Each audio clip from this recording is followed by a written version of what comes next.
magandang gabi po. Okay, magandang gabi po sa inyong lahat, mga minamahal ko mga kababayan. Anumang oras na mapapanood po ninyo itong ating programa. Okay, sa gabi pong ito, no? Bagong lahat, binabati muna po natin ang ating Pangulong Ferdinand Marcos Jr., maging ating minamahal na First Lady Lisa Araneta Marcos, maging ating minamahal na Congressman Sandro Marcos, maging si Congressman Martin Romualdez. At syempre, hindi rin po mawawala sa ating programa na batiin natin ang ating mga kababayan Luzon, Visayas, Mindanao, maging mga kababayan po natin sa abroad. Okay, sa gabi pong ito, sa oras pong ito, mga minamahal ko mga kababayan, ay pag-uusapan po natin, ito pong pagbabago ng tono ni Pangulong Ferdinand Marcos Jr. tungkol po sa impeachment laban po dito kay Vice President Sara Duterte. So,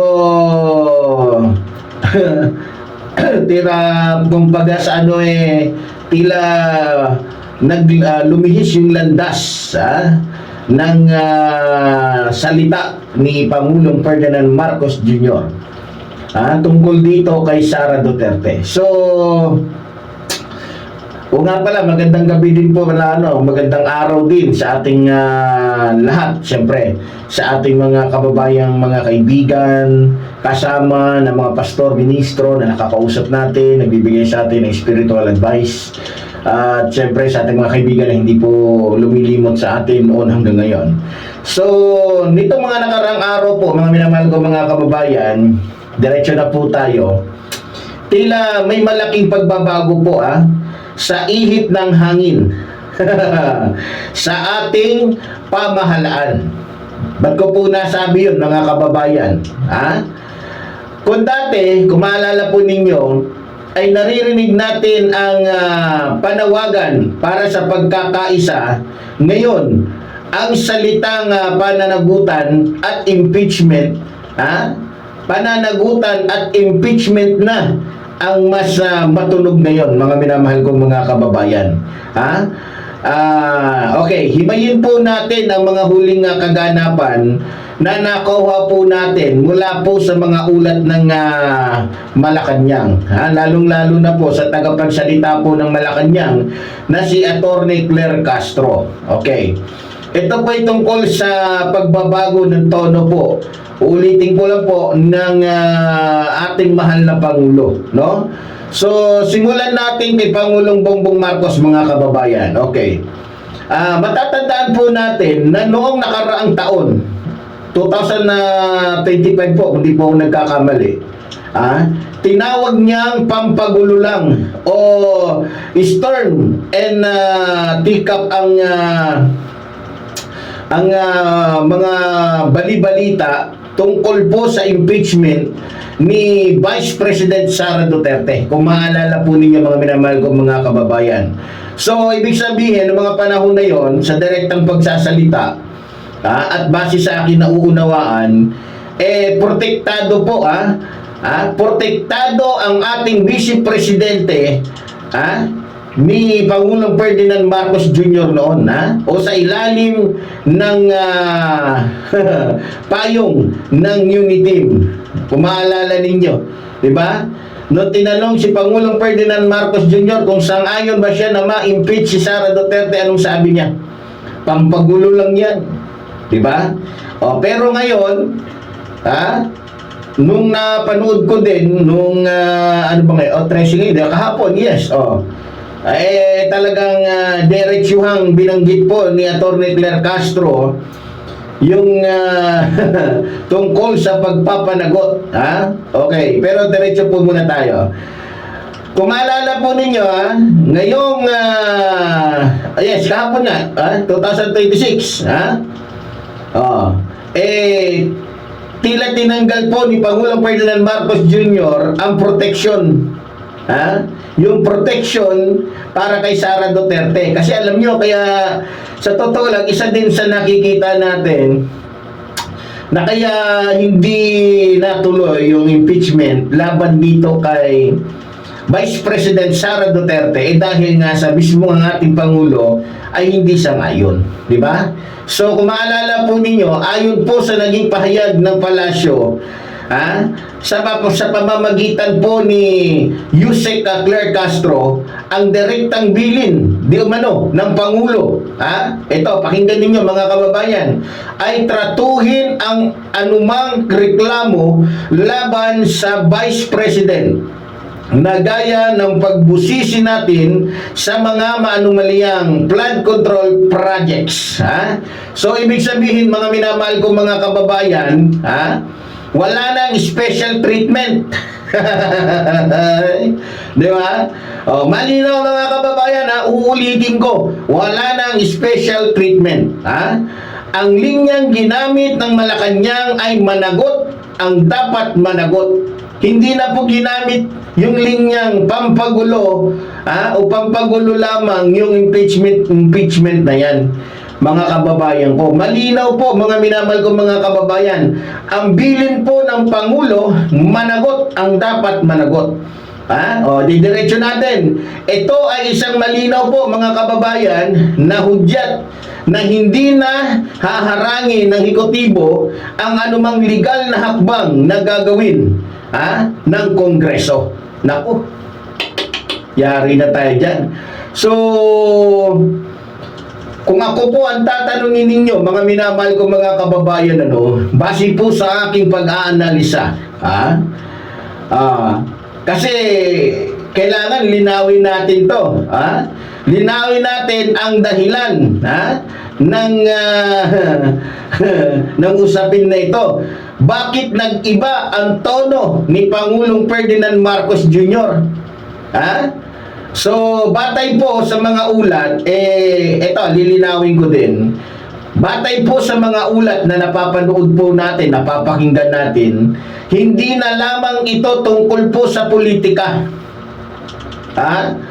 Lumawak na ang issue mula sa questionabling paggamit ng confidential funds hanggang sa mga personal na pahayag at banat na lumabas sa publiko noong nakaraang taon.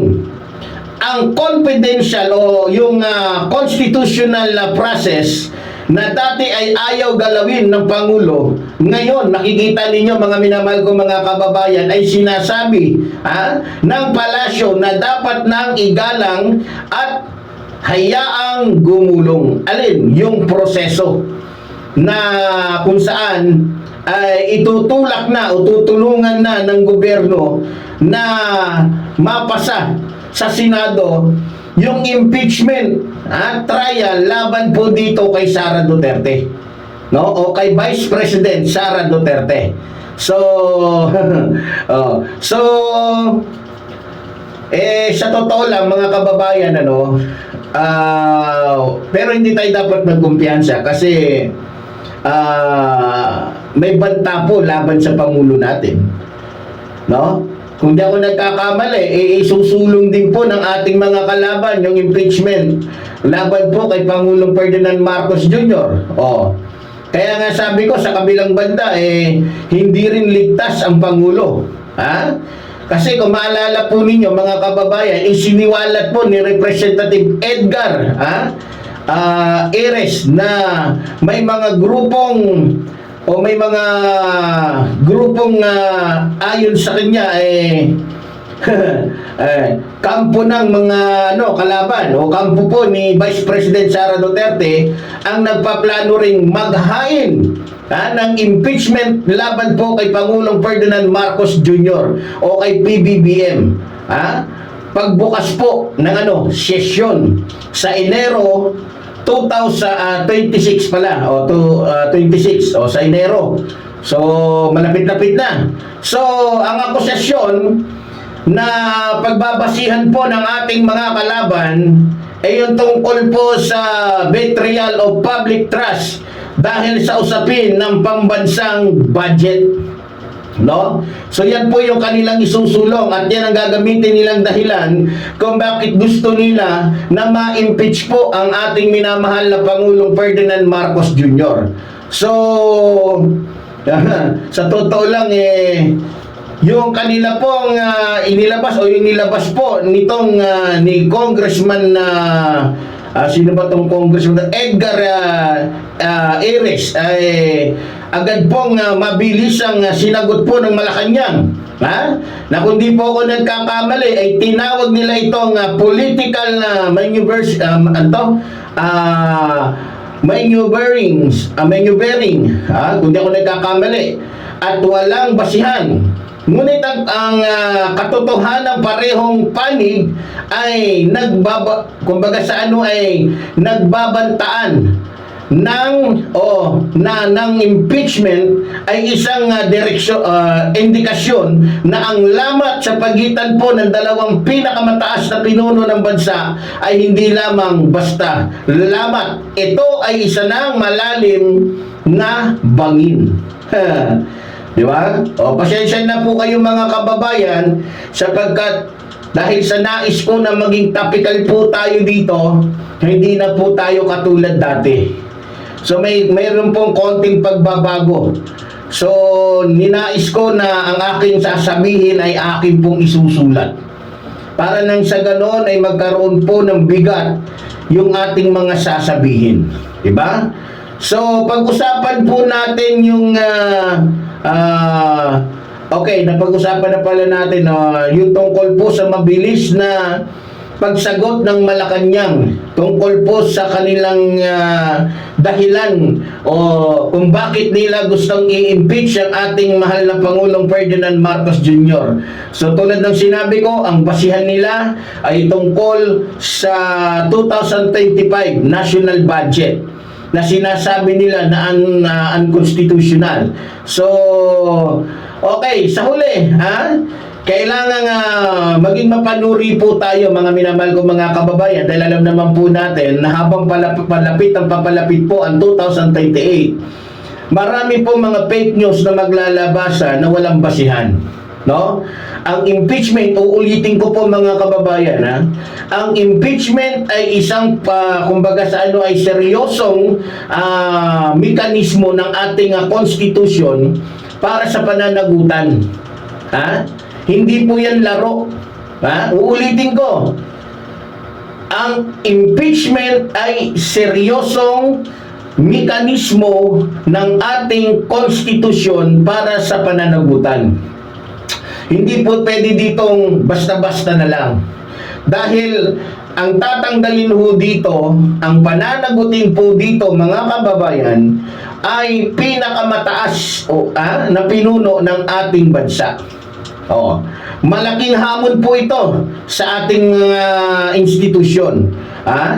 Mapapatunayan ba, itong tanong, mapapatunayan ba ang aligasyon? O ito ba ay simula ng tuluyang pagbuwag sa alyansang nangako ng pagkakaisa sa taong bayan? No? O para sa akin, ako may sarili na akong sagot dito. Ewan ko lang doon sa mga kababayan natin kung anong magiging sagot nila sa tanong pong ito. Uulitin ko lang po yung tanong mapapatunayan ba ang mga aligasyon? O ito ba ay simula ng tuluyang pagbuwag sa alyansang nangako ng pagkakaisa sa taong bayan? So ibig sabihin po dito, yung unity team ni Pangulong Ferdinand Marcos Jr. at ni Vice President Sara Duterte. So abangan po natin ang pagbabalik po ng session po diyan po sa Kongreso ngayong Enero 2026. Doon natin makikita mga kababayan kung ang mga salitang ito ay mauuwi sa gawa. Tingnan natin kung talagang ito ay mauuwi sa gawa. So ganun pa man, maasa po tayo mga kababayan ko na ang usaping ito patungkol sa impeachment ay magbubunga po ng katagumpayan. Ito'y magbubunga ng magre-resulta ng maganda para doon sa mga Pilipinong matagal nang naghahangad ng hustisya, no? At syempre dalawa po mangyayari dyan. Dalawa mangyayari dyan. Merong, kumbaga sa ano, merong uuwing luhaan. At meron namang uuwing nakangiti. Di ba? So, dalawa lang. Sa ring, hindi pwedeng bibihira lang tayo makakita ng patas. Kadalasan, meron talagang knockout dyan. So, di natin alam. Hindi rin po ako pwedeng magsalita dito ng patapos dahil hindi pa naman po natin nakikita kung ano po ang magiging resulta ng usapin po patungkol po sa impeachment na ihinahain o ihahain muli laban po kay Vice President Sara Duterte dito po sa ating Pangulong Ferdinand Marcos Jr. So, pero ganun pa man, tulad ng sinabi ko, abangan natin ngayong Enero 26 ang pagbubukas po ng Kamara para malaman natin kung ano ang magiging resulta, kung ano ang mangyayari sa taong 2026. So, yun lamang po mga minamahal ko mga kababayan.